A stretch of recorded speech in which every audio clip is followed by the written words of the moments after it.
3 hits. Evaluating these players. Yeah, you evaluate so much out here. I did. DeMar Hamlin's the only one you evaluate. I already figured Dorian Williams. I already figured out Dorian Williams was going to be a fucking bust, so I figured that out. What is it? Already bust?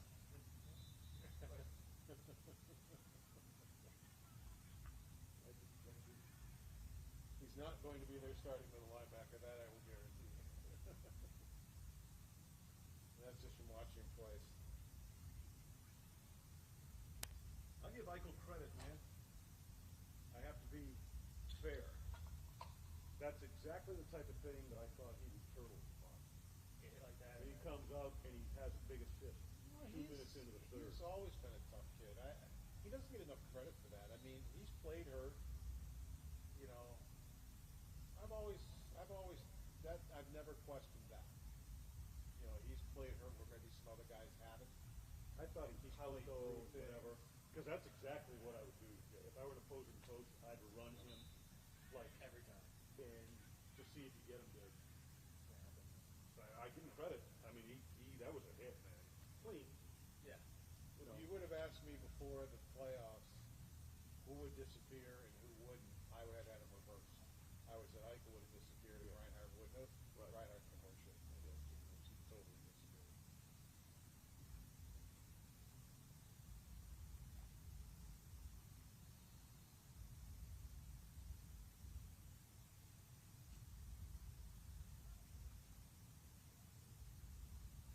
Those 9 days did not help the Florida Panthers at all. The goaltender's back to being Bobrovsky. They're playing horrible. I mean, they're totally out of sync now. They're playing like they did back when they were 12 points out of the playoffs.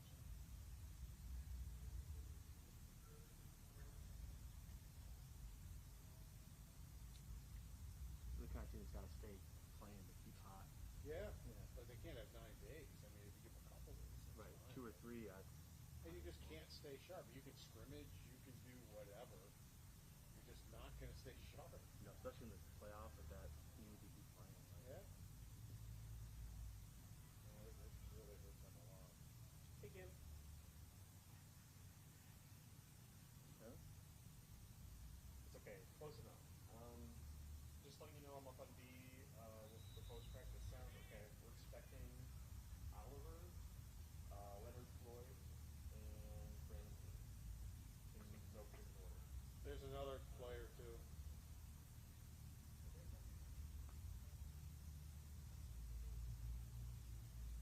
I got you. That's okay. I don't know which one it is. Dale, maybe? All right. Thanks, Kim.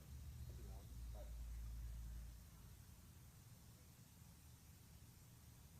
There's another guy.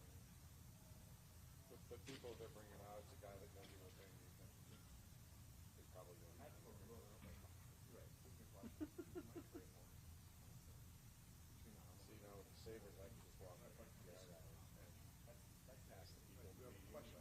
I think specifically.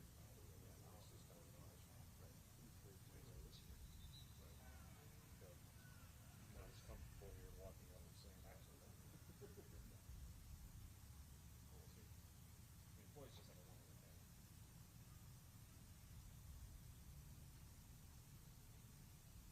Oh, no, it's Joe Dana. That's what it is. Oh, yeah. It's stuff in the office. Sounds good. Again. We're good. I mean, it's a natural. You make my notes. Are you out? I am. You need to get out. You know why I'm asking.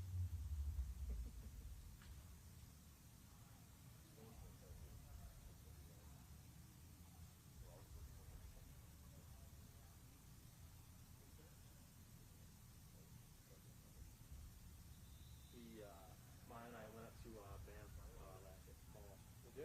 Yeah, it's so awesome. I gotta go back. Yeah. Hypothetically, The Maureen Lake road was closed because it was the snow season, but it was in October. It wasn't snowing yet. But they closed it. they closed it because it usually snows then, but it hadn't. So like, why is it closed? But you can rent a bike and go that far. That might have been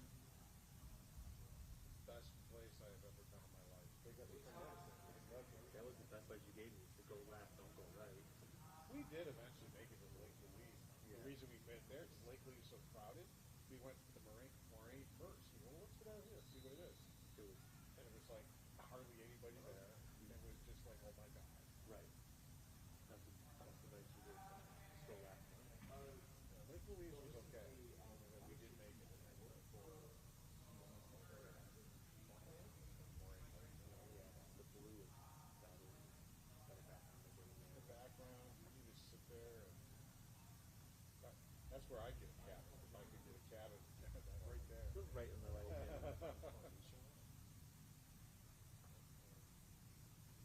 Hello. Hi. It's okay.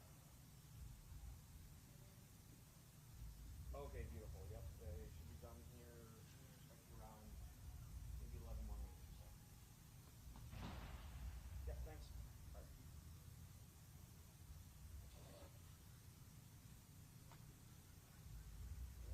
What's up?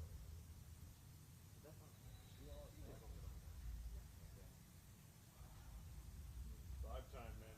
It is 5 time. Driving. Odds are sneakily trending right now, Adam. No, I know there's a lot of news between groundbreakings and signings. in golf. Well, personal vibes, yeah. You got PGA Live. Yeah. Were you a little put off that the governor and everybody was there and you weren't invited to throw a shovel of dirt? You should have been there, shouldn't you? I was so happy to be Not there. in the north towns as opposed to the south towns. No, let news handle that one, man. That, I mean, Sal was in there getting the shovel that's out. what you. Were you didn't play Friday, did you? To the golf tournament? That's the type of I photo got a I might speak for myself. myself. I didn't have surgery That's on fine, it. yeah. I would never 6 weeks ago before I got my range back. So Yeah. swimming. No. Ever. I swam it out and No. I'm good, but swimming club. That's the difference, right? Like, You still paying it all, or? When I initially did it, Yeah. like not the one like I did, but like the stupid rookie. that was A mental important. lapse. When you go down, you get caught in heavy gear, mid-leg clips. I couldn't turn it over. I go down, and I didn't want to. Luckily I had a saber game, so it was easy to say no to the suicide party. Which is His wife's really nice. Yeah. No, but it just things break when you stick it in. yeah, but your human nature. Right. If you go down, you got to do this. Yeah. I have done that. This I would in subsequent. Right. I would have rather set myself on fire. A minor one, but you get all wrapped up. But like, About himself. yeah, you're not breaking bones. It's just the force of it right up the arm. I told you. Oh, I would love to go force around or something like that. I should just show up and have a beer. It is for some people. For some people, it'd be fun, but you can just Well, it's just I just lied to him and have some in the car. Talk about vibes. Just cruising. Table seems off today. Look at Sports Talk Live or Paul Hamilton over there. I don't know, it Working seems the like bill, it's chief. usually back about a foot right on the edge. I already got my first cut, so we can if we got a show next week. I think that media table I just have to in the media room, it was about 2 feet back. I mean, there's just enough room for the coach to slide in there. That might be a picture I would take. Yeah, that'd be kind of cool. But I would put that on social media in a million years.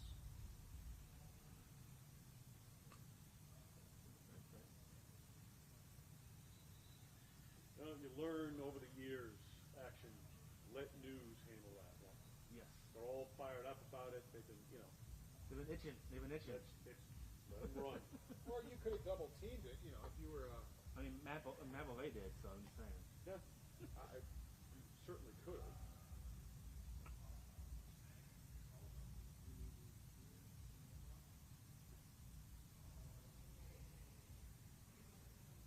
I could have, but let him run with that. Yeah. The only thing I've done on it is at the owners meeting, we talked Yeah. about, There are no more the players than like you know, LeBron and the governor. They don't know. They don't. yeah, there's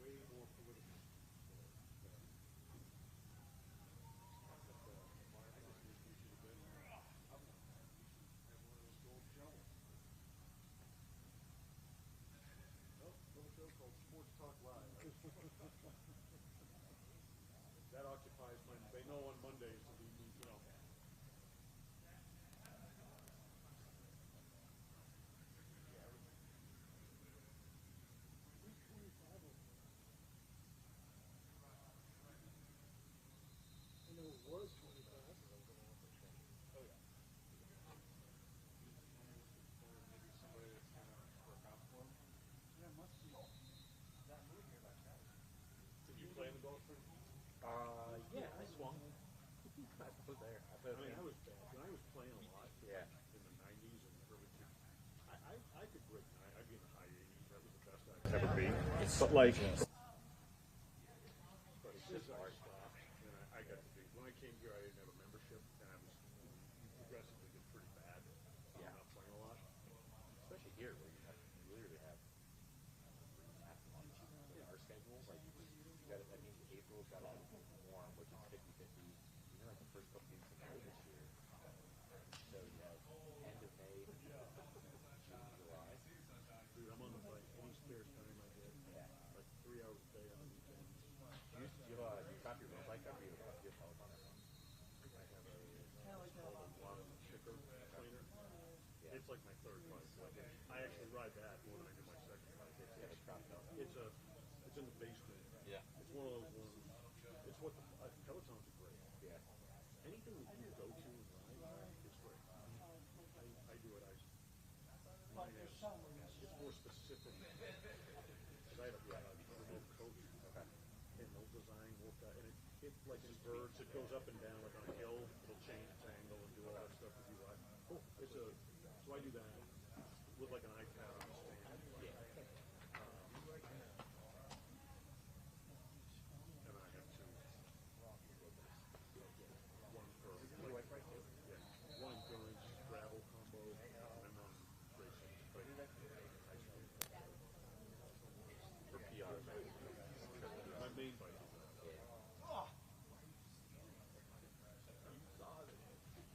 I literally watched him walk over.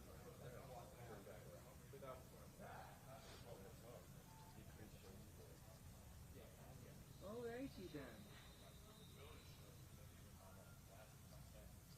I like fun. It's easier on the and all that. I do that. Peloton, the whole key. Now I understand why See, they a lot were of people like the interaction, acting like that. and everything. Which you feel. Yeah. Everyone who has one wears. Mic check. 1, 2, 3, 4, 5, 6, 7, 8. I told him to show you. Mic check. Are you good? JT, your face looks like otherwise. It's not the one. It's the one end. We gotta go back. We're good. Thank you. Settled and settled. Tim? Yeah. Tim, settled. Just to sit there and let whatever that is. Nobody wants to go to it. It's great. Like that's the key. Yeah. It is a little harder. Like Peloton, keep yourself hyped. You go to a class, like 30 feet in the studio. Yeah. Energy side, energy side. Right. It is a little harder. You have to make myself motivated. So you find golfing with no practice is the way to go, right? I like that. I don't know if that's the way to go, but it worked out that day. Rip it and rip it. Rip it and rip it. Don't think too much about it. Didn't you have closest to the 50 for a while? For a while, yeah. It's just natural athleticism. Is there a race or just No, it's a 7 day. But yeah. Okay. Bring your bike over. You know, they provide you. You give them like measurements. Have it all set. You bring like the pedals and saddle. Okay. That's it.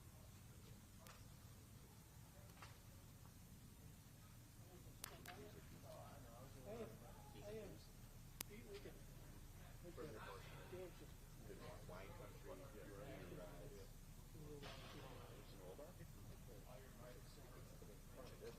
Down about 3,000 calories and put about 5,000 Now,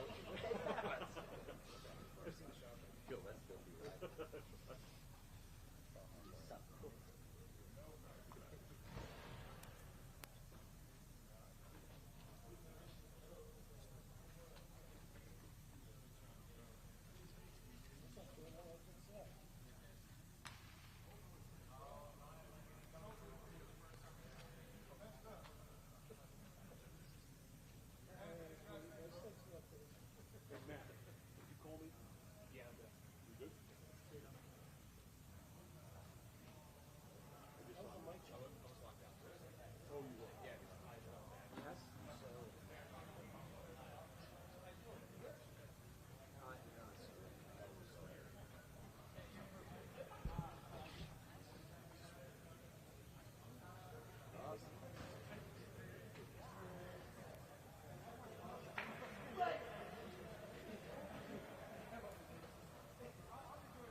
y'all doing?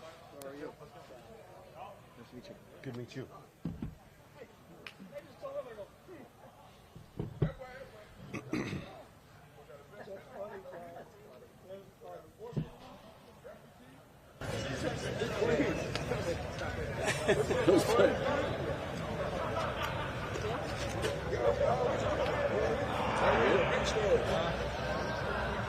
Coach, how's the adjustment been getting to Buffalo, and your thoughts on You know, anytime you transition into a new area, there's new things, moving the family, getting settled into learning a new scheme, new players, but this is a pretty easy place to transition into, establish culture and system and things like that. So really just happy to be here and pumped to be a part of it. Walking into here, obviously you have two very established safeties in Jordan and Micah. What's it been like kind of working with them? And obviously they know this defense very well, so what's it been like working with them? Yeah, it's been great. They've taught me a lot, and kind of a collaboration of ideas and asking them what they've done over the last 7 years that they've been here, and it's unique, to have guys that have been in a system that long. That doesn't happen very often in the NFL, and but it's been enjoyable. Just really look forward to the next few months with them and getting ready for the first game. To know DeMar since you've been here and seeing him wear the helmet today, get out there with his teammates, participate in team drills. What was that moment like for him, do you think, and just what kind of an inspiration has he been since you've gotten to know him? Yeah, I have no idea what it's like for him. I think he's the only one that could answer that. And really, I just tried to take the approach of trying to support whatever he wants, his goals, take it day by day, and just trying to coach him get better. And but it's great to see him out there. From him out there today. Like every day. In each guy, there's always things that you can get better at. There's things we do well, things we can get better. Try to correct those things and just, improve on a daily basis. What's your approach? I mean, I'm sure like everybody else, you knew exactly what happened. You might have been watching that Monday night probably. Yeah. And just to see the guy that you saw on TV collapse and just now to be coaching him, how did you approach that as a coach? I think there's just there's a human side to coaching and building relationships, and it doesn't matter who you're dealing with, and I'll never know. There's definitely a certain level of detachment I feel because I wasn't here for it, but just trying to build a relationship with him, trying to get to know him as a person, him getting to know me, kind of a trust factor there. That's the case with any player, and yes, it's unique, but trying to keep that as normal and on pace as we can. Anything else? Thanks, guys. Awesome. Appreciate y'all.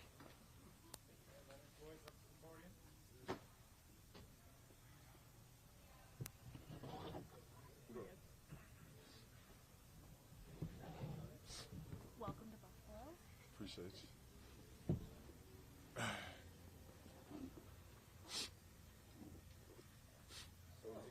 Like being out there with your teammates for the first time and your conversations with the team leading into the move that was made? It's been a great experience so far, getting out there and getting acclimated to the new team and my new teammates. Pretty good first day. What's your take on this defense and maybe some of the decision making that went into it, for you to join this team? My take on this defense is special defense, especially after watching it last year with Vaughn. It's a defense you want to be a part of, and just so having the situation led to me ended up coming here, and I'm gonna seize the moment and go out and help the defense be even more better. Talked about how it's almost there's a pipeline of Rams players that are here. It's almost like old home week for you in some ways, right? Yeah, it is. I've been sending a lot of some guys I didn't even know had came from the Rams to the team, like Trevathan. I ran into him. I'm like, yo, what's up? But yeah, it's been good to see some of my old teammates with my new teammates. Vaughn said he spoke to you, he just pitched to you Buffalo in the sense of culture, and that it's similar to what he experienced in L.A.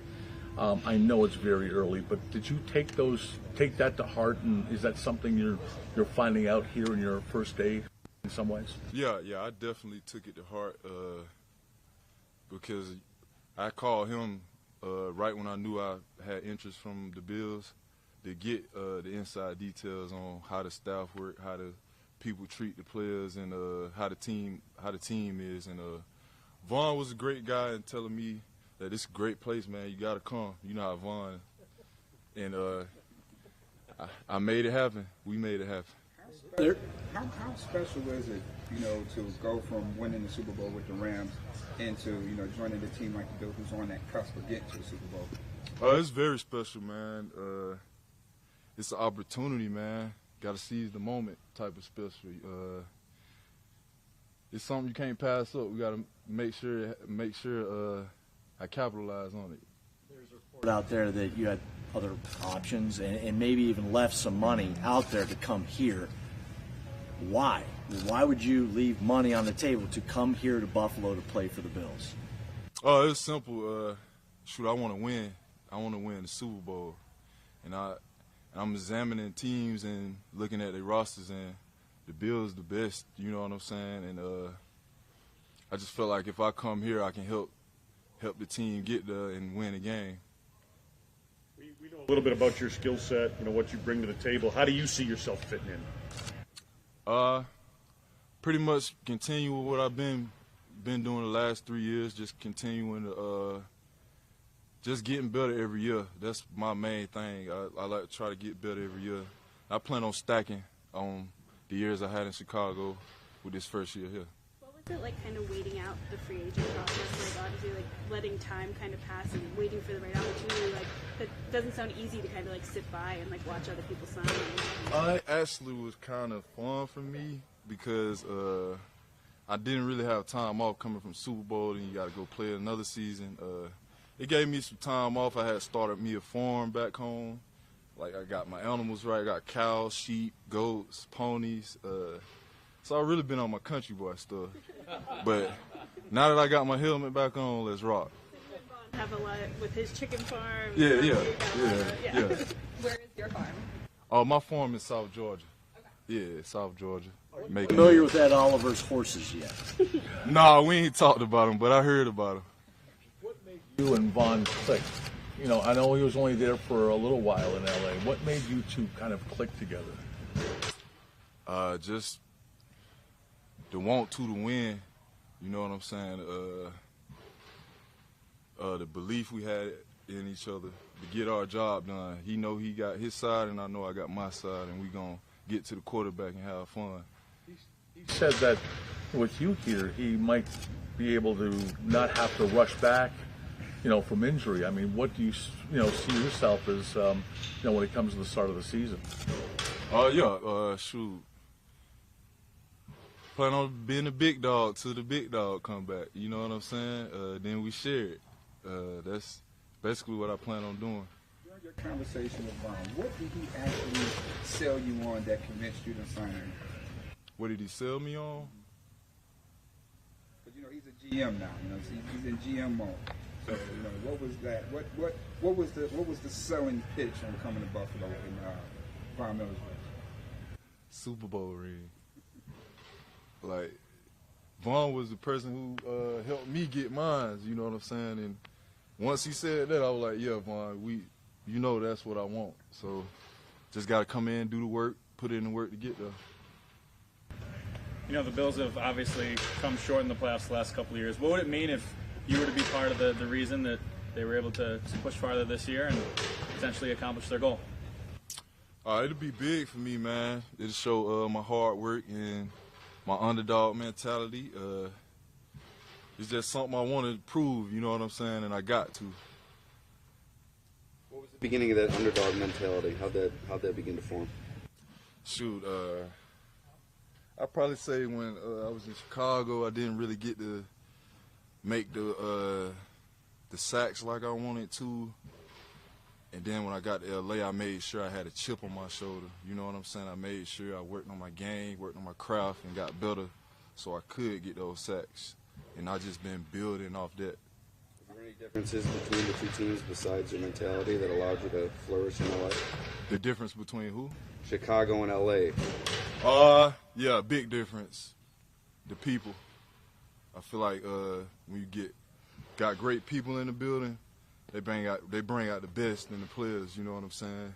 And I feel the same way with the Bills. Like, I might play my best ball just from being on the Bills, being around great people and great teammates. Aside from the people at the Rams and the people here, what's been the key to your success over the last 3 years, to your success and how you've been able to get after the quarterback? I probably have to get it to my trainer. I had went to this trainer called Chuck Smith. Vaughn trained with him too, man. He taught me my craft, and ever since then I've been attacking each game, knowing my game plan and my wrist. When I'm wrestling the quarterback, like I know all my moves and how to get there. I'll probably say that. I know you're on the defensive side of things, but how important is it to have an elite quarterback on the team? Oh, that's big. That's really the biggest thing.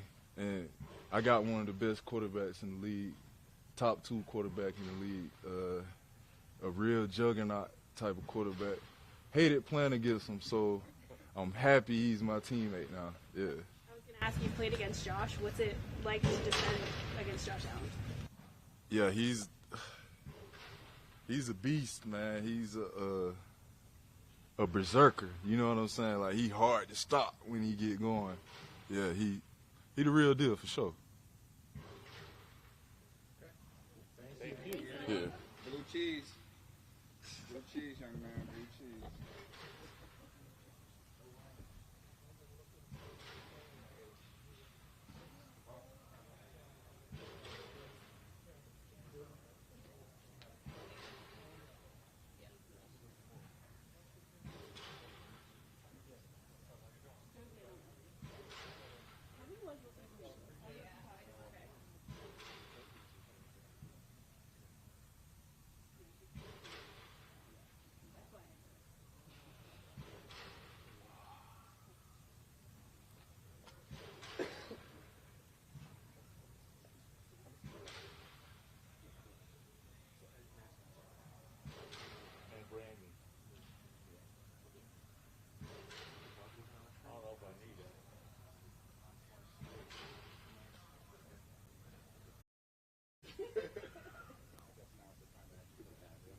Yeah.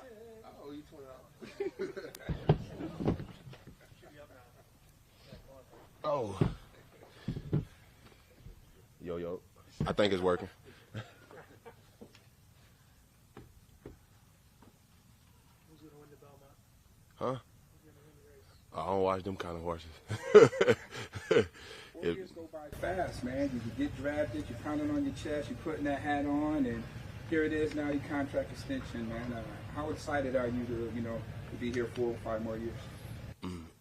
It's still surreal, and when I think back about how long ago I was in college and coming out and stuff like that, it seemed like it was just yesterday, and then signing again, it seemed like it just was kind of a blur. I can remember everything, but not almost everything, but it just seemed like it was just all smashed together, and I don't know, it just seemed unreal, honestly.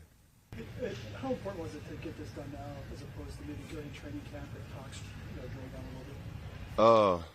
Well, they presented the deal to me, and I liked it, and I just went ahead and signed. It didn't matter if it was now, during the season, or whenever. I guess it's just out the way now, so I could just go play football, and we can do what we all come here to do, which is put hardware on our finger. So. You extended before the season, something that you wanted, so you didn't have to play on the 5th-year option. Yeah, I mean, a lot of people don't want to play on the 5th-year option, but I mean, it wasn't one way or the other. It was just we got it out the way, so now I could just focus on football. Who did you call first when you signed the deal? Everybody needed to call. Was already in the room with me when I signed it, but to get me to accept the deal, I just was running it down to my brother, and he was the one that was really in talks with me, and not to say that I didn't trust anybody, but I feel like there's a special moment that we crossed a milestone together, because I feel like he the one that really put the football in my hand and was like, believed in me and knew I was special before I even knew I was special. I just thought I was good at football. He knew I was special though, so when he was like with him growing up. He was a guy. I wouldn't say he was least talented than me, but obviously I was very talented. But he was always on time and everything. Showed up to everything early, and just following him, it kind of made me like that, and that's how I think I maximized my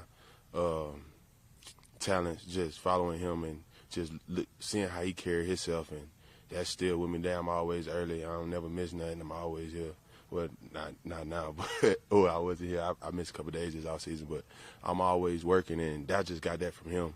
And just thinking back, I can remember going to summer workouts as in high school, and it seemed so long ago, but it really wasn't. And I can remember just not missing a day, and it was so important to him not to miss a day, and he just instilled that in me. And like, I don't know, I just remember them rides when he started letting me drive and shit like that. So like, I just reminiscing, like, I remember when I wasn't supposed to be driving, I was like 14, I ain't had no license.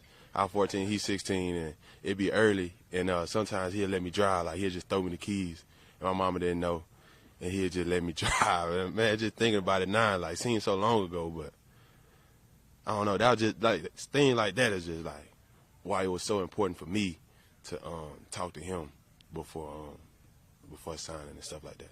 A couple of years ago, Tre'Davious signed his contract extension. He talked about how important it was for generational wealth for his family. Right. Is that something that crossed your mind at all, in being able to set up your family for years to come? Well, being the top 10 pick, like, my life was changed. I was able to change lives in my family, but now I feel like I can do more. Like, everything is taken care of now. It's not like, I got to wait a couple months to do this, or I got to wait the next year, I'm going to make more in the next year, I could do this. Like, I feel like I don't have to wait anymore. I can, if I want to do it, if I want to take care of certain people, like, it's no question. So just being able to be put in that position is the most surreal part about it. It's no more worrying, no more, it's just, I'm going out there and playing ball. I know Eva taken care of, and all my future kids going to be taken care of, and mama and daddy taken care of, brothers, sisters, everything is, if they call me and they need it, I'm the last person they call, so if they call me and they need it, sometimes I had to tell them, like, hey, man, I ain't got it. I spent this on this, and that, but now they call me, it just feel good to be like, yeah, I got it, Was there ever any doubt that you wouldn't get a deal done, that you would have to play throughout this year? I mean, during the off season, you were throwing in trade rumors and all stuff. How much did you pay attention to that? I throw in the trade rumor.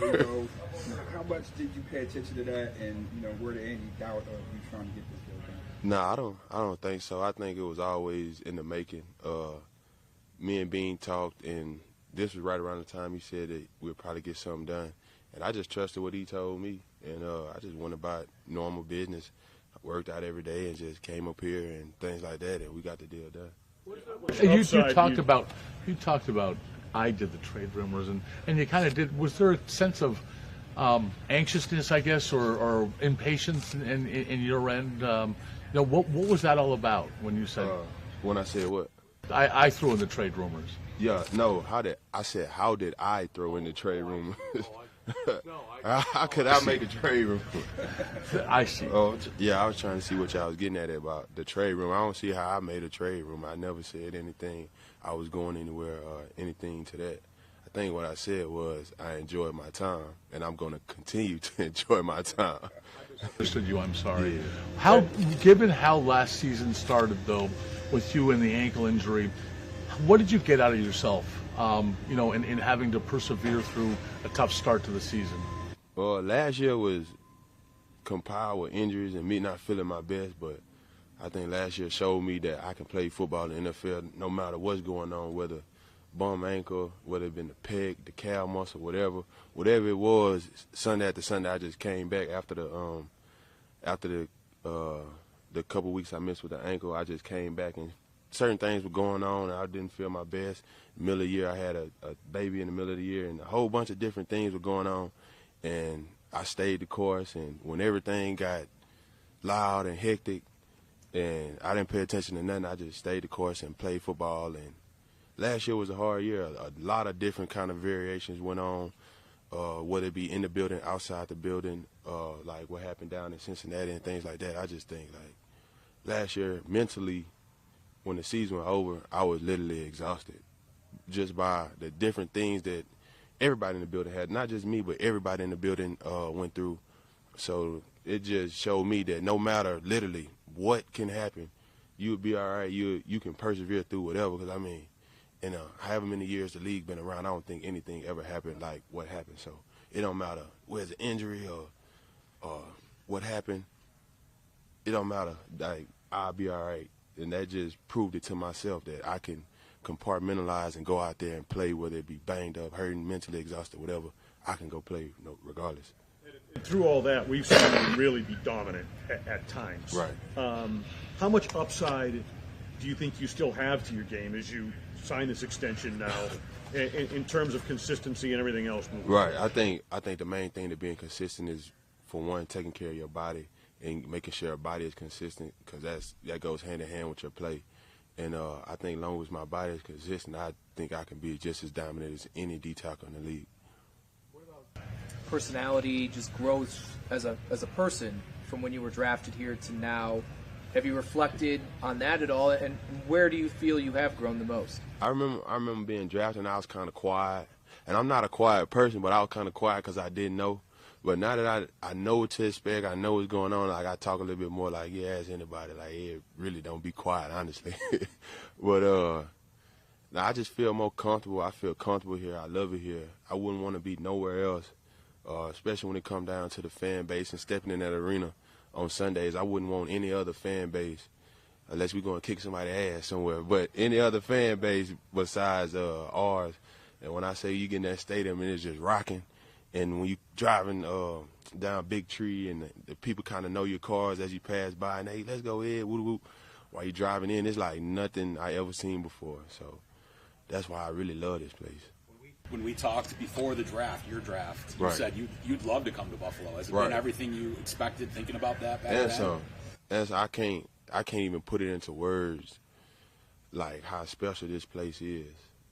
Like, what other place has a blizzard and 7 feet of snow in the same year? Like, it's just things like that is so unique to this place.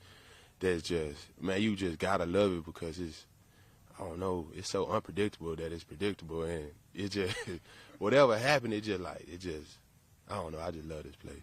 In your words, got jackets. Yeah, got jackets.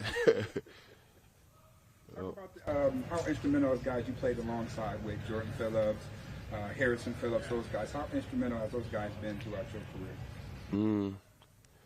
Jordan, I remember being a rookie and just watching him excel, and he showing him what it looked like to be like a dominant D tackle in the league, and just watching him and just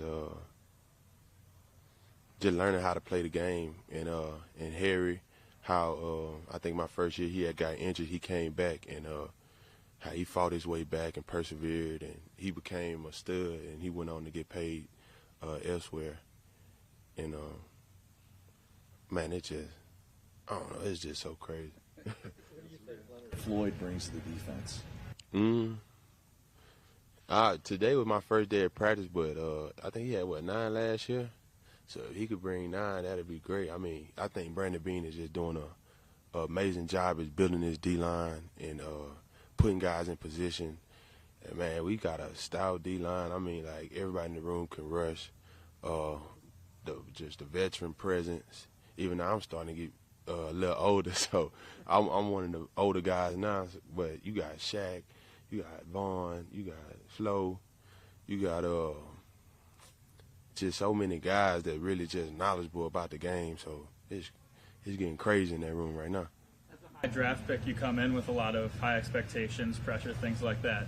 Do you feel there are greater expectations or different pressures now that you're trying to live up to this contract you just got? Shit, I don't feel no pressure. I feel like I'm outplay the contract, to be honest, but that's just the way I think. I just want to shut everybody up who said I was overpaid or something like that. Like, just sit back and watch. Did you hear that? I mean, that was out there for some reason. Yeah, it is what it is. They much don't watch me, but I know when I step on the field, I'm a dominant player. So You don't feel any pressure? Do you feel like you and this team still have something to prove here? Yeah, we got something to prove. We haven't put that hardware on our finger, so that's the last thing that I feel like we have to prove, and we need to do it over and over and over again. So I think we got the guys, we got the quarterback, we got the O-line, we got the D-line, we got the front office, we got the owner, we got everything except for that one thing, and that's just what's on everybody's mind, I feel like. Congrats. Appreciate it. Are you gonna buy anything special? No, there you go.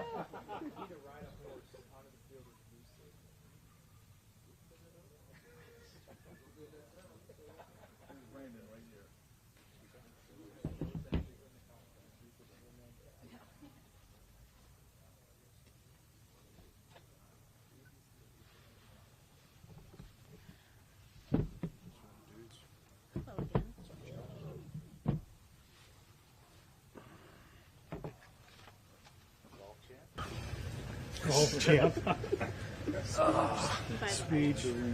Brandon, just first off here, to see DeMar out there in a helmet and going through team drills or whatever, how much progress has he made? What specifically has he been elevated to? Yeah, really proud of him, to take that next step. That's probably obviously you guys have seen him out here working out. He put the helmet on the last practice last week, and texted his parents afterwards, like just so proud of him and thrilled for where he's at in his journey. He's still got more milestones to hit, but to think back, we're just at the beginning of June, and that was the beginning of January, and we were just hoping he'd live. And now he's not only got a normal life, but we're talking about playing not any football, NFL football. So thrilled for him, all the people that have been around him, and it's an amazing story. Steps before he, you know what I mean? Like he still has a journey. Is it like a step ladder type thing? Can you outline that? Yeah, I mean, we're just upping his, building his reps up, and he's great. Like, he's mentally ready to go. He knows the defense. It's year 3 into it. It's all that. The next thing's going to be we got to put pads on, and it'll be at training camp. But I thought it was really important for him to, if he could and felt it was ready. This is a two-way communication. This is not us saying you got to do this, and it's he's worked really hard on the mental side of this. Physically, he's all cleared, but this is a real deal from a mental standpoint after you've been to where he was. But the next thing will be when we get to St. John Fisher. I think he's done. We'll through next week minicamp continue to ramp him up. With helmets on, but that'll be probably the next big hurdle for him tackling. Was the Leonard Floyd thing something that came together quickly? Is it something you've kind of been looking into for a while? And why was he a good fit on the edge? Yeah, I mean, you're always, as we say all the time, roster building is a 12-month thing, and I know people panic after the draft sometimes. Oh, you didn't get this position or that position. You never know. Things are always out there. Some guys didn't get what they wanted. He's a guy we checked in with before the draft. He's a guy we stayed in touch with his reps. And a couple of weeks ago, they said, listen, there is some mutual interest here. We talked loose parameters and just thought it would be good to get on a call. So I talked to him. It was the week before last. Had a nice 15, 20-minute conversation with him, told him about our organization, our team. We talked about, he played at Hargrave Military with Shaq and Dion there. We were just talking about some of the guys. Obviously, he knew Vaughn. And then, a few days later, Vaughn came up to me and said, hey, I heard you talk to Leonard Floyd. He reached out and asked some questions. And so that's kind of how it started. And then after that, after that talk, we really started talking numbers. He had some other teams interested, and this weekend we came to a conclusion that he wanted to be a Bill, and he was going to take the deal we had on the table. Brandon, how much does this to you is potentially valuable to this defense? I'm sorry, my phone. What are some of his traits that stood out to you as potentially valuable? Well, he's a pass rusher. I mean, just the ability to get after the passer first. Again, you you got the best way to play defense in this league, in such a passing league. Yes, you have to stop the run. We know that, but we also got to get to the other quarterback, get them off the spot, even if you're not sacking them, affecting them, hurrying throws, things like that. I think the last 3 years he's just under 30 sacks. So to add a guy like that to our group adds competition, and I think our guys all will rise up. Adding another guy like a Leonard Floyd. Vaughn talked about how this might alleviate the urgency for him to have to rush back with Leonard here. Is that a fair assessment? And how much does he help, fill that spot for in the interim? And what is when do you expect Vaughn to be back? Yeah, I don't know when I expect him back. I mean, Vaughn is shooting for week 1. That's his target. That's never changed. As we sit here today, that's still his goal. Our goal, even if we knew right now that he's going to play week 1, we would have done this. This wasn't a move of, Vaughn might not be ready. This was about adding to our group, adding another player, and just, we like to rush in waves. We don't play our D-line a high volume of snaps. We want them fresh, getting after that quarterback. So it was really just adding another guy to the group. How long has Ed Oliver talks been ongoing, and what made this the right time? I would say, we had talks last summer a little bit, and ultimately we didn't. We ended up not doing anything. And after the season, at some point, spoke to his reps, and I spoke to Ed and just said, "Listen, I'm going to get through the draft, and after that, we'll take a look. We'll see where we're at, what money we have left, where you're at, and if we can get on the same page, we think your best football is ahead of you, but it has to make sense for him, and it has to make sense for us, and I think in the end, I think we found the right deal." It's been pretty straightforward at times about Ed, maybe leaving some plays out on the field that he feels like he should have made, or maybe you guys feel like he should have made. That's probably expected when you're a top 10 pick, that they're going to be pretty high expectations. Yeah. What gives you that confidence that he is going to take that step forward and develop into that consistent week in and week out force that now you're paying him big? Yes, I've seen growth in Ed in more ways than just what you see on the field. I think there are more plays out there that Ed could make. I double down on that. Ed and I have talked about that. I know Eric Washington's talked with him. I know Sean has. Just, again, the more he plays, the more experience he gets, understanding at times what teams are trying to do to him. Ed's greatest trait is his get-off, and sometimes people use that against him, and he may run himself out of a play, just a misdirection or whatever, knowing what they're trying to do to him, reading his keys. Those are the types of things that can, take him another step. But I think his best football is ahead of him. Obviously, we wouldn't have done this move. That position is also, it's a premium position in our league, and they're hard to find, especially if you're having success. Where do we draft him? We drafted him up high. It's just it's hard to find those, and so I think we've invested in him through 4 years, and I think like I said, his best football is ahead of him, and it's on him and us to continue to develop him to be one of those top players. Again, you're looking at those numbers. The highest guys making 30. You got a lot of guys getting in the 20s. So if they're any good, you're going to be paying them pretty good money. How much pleased are you of Dalton's Kincaid progress so far? Yeah, I think Dalton's done a nice job. He's coming in here. He's learning. It's still very early. He hasn't even been really in the building a month, but I think he's a great young man. He's working hard. He's given himself every chance he can to make plays out on the field by studying, working his craft, getting with Dawson and the guys in the room, and obviously Rob Boris is doing a good job getting him schooled up. But it's still going to be a ramp up for him, rookie year. I don't want us putting crazy expectations on him. I think you set him up to fail if you do that. But happy where he's at, and looking forward to watching him continue to grow in our system. One more question on the. Hamlet from a rule standpoint, because he was out there in team drills. Is PUP and NFI an option for the start of training camp for him now? It could be, potentially, but I don't expect us to do that at this point. Again, back to Leonard. Is it a coincidence that you now have 5 guys who won a Super Bowl in that Rams team on this roster?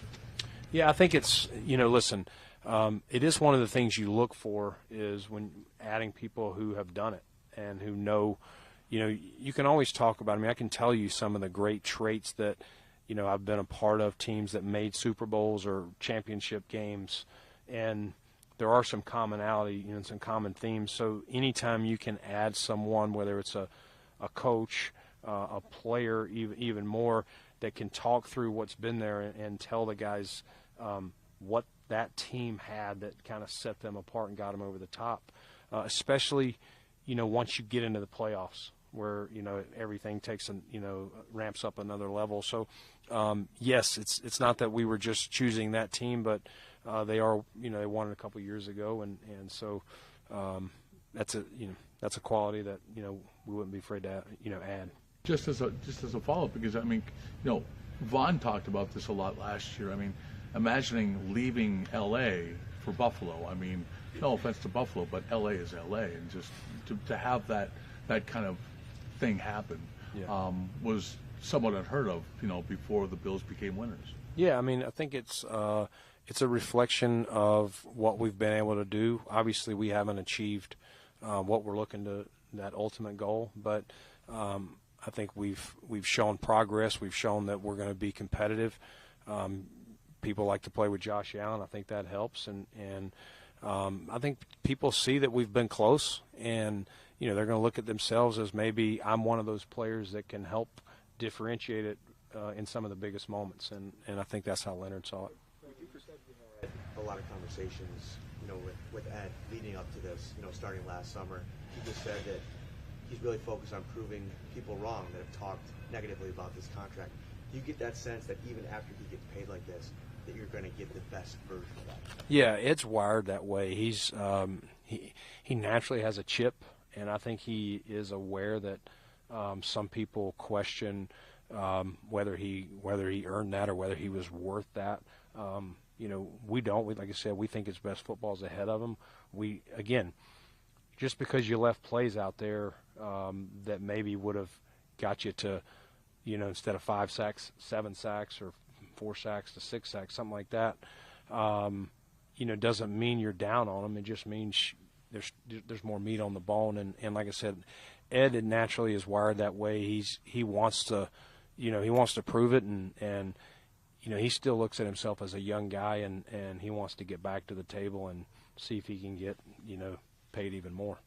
I could just ask you generally, from a defensive standpoint, understanding you still have a mini camp and a training camp to get through, but with extending Ed and bringing in Floyd, assessing the defense, the players you have, how satisfied are you roster-wise with where things are at right now? Understanding you still have a competition at the middle linebacker position, but given the way last season ended, how things stand right now, what's your take on that? Yeah, Adam, I'm never satisfied. That's never going to be in my DNA. We're always going to be looking, and we just worked out a couple DBs. We got another one coming in. We're going to be, Brian Gaine mentioned to me this morning, I think we've added 11 or 12, swapped out or added 11 or 12 guys since May 1st. We're still churning this roster, trying to make it as competitive and as strong as we can before we get to St. John Fisher. Not that we'll stop then, but you want the best 90 you can get and go compete it out for that 53. On the defensive side, I like some of the guys. In some ways, we lost Micah for all but 2 games last year. So just getting a Micah back, a healthy Jordan, a Taylor Rapp to that group, DeMar trending very well for us, and then Trey White, year 2, we're just, Trey couldn't come in the latest, that first year off, the ACL for him, his first time with a major injury. So just that alone, obviously the biggest question, I get it. People want to know what the middle linebacker is going to be. We like where we're at. We like the group we have. We think they're doing well. We don't have pads on, though, and that's where ultimately these guys are going to have to show up. The front, Vaughn and Jordan Phillips, we'll see when they're ready. I don't know if they'll be ready day 1 of training camp, but we hope to get them back, if not day 1, soon after. we'll be able to update you probably when we get down there a little bit on that. But adding a Leonard Floyd, getting, Boogie and AJ another year in our system. DeQuan Jones did a heck of a job. I like the group where they're at, and I think it's going to be very competitive when we get to Rochester. My cap situation, you would ask me that, Adam. I've been doing a lot of things. I think we're around just over 4, but that's top 51. Without going through a 20-minute lecture here, top 51 versus doing some projections with Kevin Meegank and Jim. I'm going to guess with adding Leonard, we're going to be minus 3 to 5, somewhere in there. I haven't done that in the last day, but somewhere in that. So projecting how we would cut, that's no injuries. We're still going to have to do some moves at some point to create more room. So even though today on the top 51 we have, I believe, a little bit over 4, we really don't. And just knowing who we think, has the best chance to make our roster, how guarantees are shaped and all that, I would say it's somewhere going to be 3 to 5. Have much flexibility to do anything significant beyond this? You said you're still going to look, but nothing significant. I'm going to look, and if somebody wants to come for cheap, come on down. Brandon, you talked to John's point. You talked about, when you first got here, talking about having that sustained success. How much of that sustained success have allowed you to keep that window open, and how appealing is it to free agents that you try to bring in? Yeah, I think it's people want to join. If they have the choice, in general, they're going to want to go somewhere that they think they're going to have a legit shot to help the team, that they see a spot that they can make and affect, the ultimate goal. And then they want to be on a team that they think's a contender. Nobody wants to be sitting on their couch watching their counterparts play in January and February. They want to be in those games. And so the more times the deeper your roster is, the more loaded people look at it. Sometimes you win some of those tiebreakers. And, I think that helped us with Leonard, choosing us over one of the other contenders. Brandon, to clarify on the cap, you said about $4 million in space right now, top 51. But when you project, when it goes to all 53, do you project to be over right now? I do. Okay, That's so what I'm you need saying. Yeah. So I'm projecting, again, you got some battles that I don't know who's going to win, but you can take this guy out here, moving it around. When we did it the other day, before I think it was before we were counting Leonard in, Jay, somewhere in the 3 to 5 that we would be over if we had to pare this roster down to 53 right now based on what we know.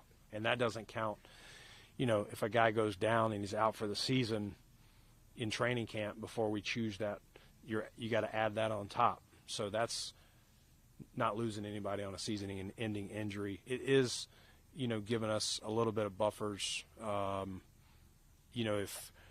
If we had to start with Vaughn on PUP or something like that. But again, hopefully he'll be ready to go. With the cap being as tight as it is and being over, right now, how do you decide that Leonard Floyd is the best use of that money? How does that process work where you're like, okay, we only have so much to work with, but he's worth kind of using some of that on? Yeah, you look at his skill level and his skill set, and we talked about it with Ed. He plays a premium position as a pass rusher, and so sometimes there's moves you got to make. It'll cause us a little heartache at the 53 and how we have to do things, whether it's push some money down the line or release a player, trade a player that has value. We'll consider all that especially at positions that we feel we're deeper. And but again, just adding competition to the group and getting a guy with his pedigree in here, I thought it was worth adding him, at that price. Brandon, what do you need to see from Kyer Elam for him to become a consistent starting option for you in the second year? Yeah, I think Kyer, I thought, last year, first year, he really did some good things, especially on the field, on game day. I thought there were some rookie things that he did in practice that sometimes said, don't do that, just some learning things. But, in all fairness to him, I thought he, in games he cleaned up a lot of that. So really it's just getting that to translate and being a more consistent player in practice, which I think he's showing, and I think that will continue to translate on games. But he's doing – listen, Kyer worked really hard in the offseason, came back early as well to have himself ready. I wish I could say, like, hey, Kyer's not putting all his effort in or he's not studying. He is all in as much as anybody, and I think – you will see him continue to progress. Us here, though, we're going to make everyone earn it. It doesn't matter where you were selected or what your salary is. And so Kyer understands that, and he's prepared for the challenge. Brandon, you said you've had discussions with Diggs back in April. Do you anticipate he will be here for mandatories next week? Yeah, I anticipate everyone will be here. I haven't been told otherwise. So, hopefully all 90 will be here in some form or fashion. I know some guys may be rehabbing, but hopefully everyone will be here. Brandon, DeAndre Hopkins' birthday is today. You want to give him a call? Wish him happy birthday? I'll tell Nuke happy birthday. Yeah. Brandon, what's your take on the kickoff rule and the strategy that could produce during the season?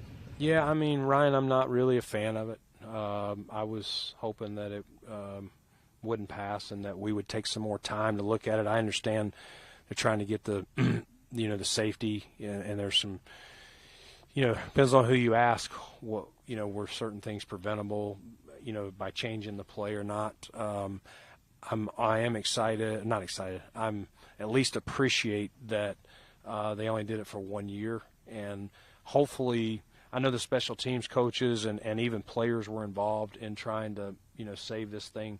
I'm hoping that we can all put our heads together and, come up with something that's better than what we're going to do this year. Maybe there will be some strategies we'll see. Again, I know they'll obviously look at the health and safety of it, which no one's trying not to make the game safer. It's just trying to not take certain elements out of the game. But, again, we'll see how it goes this year, and then hopefully the best thing is yet to come. Okay, thank you. Thanks, champ. Appreciate that. Flying champ. You're lucky Derek left when he said we were coming. We were?